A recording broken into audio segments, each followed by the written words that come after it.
Welcome to Doncaster Motorcycles. Here we have got a front sprocket. Well, we've got a drive issue.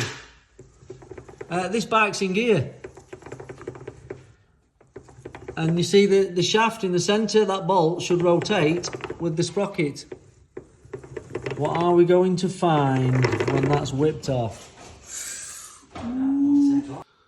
Right, okay, it looks like the splines on the sprocket have actually given way.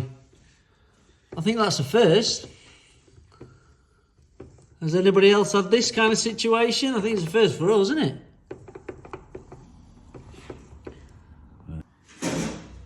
Right, so Neil's whipped the chain off, so let's have a look what's behind here. Oh, it's not as lucky as what we thought. The teeth are still on the sprocket. The output shaft. It's done the output shaft.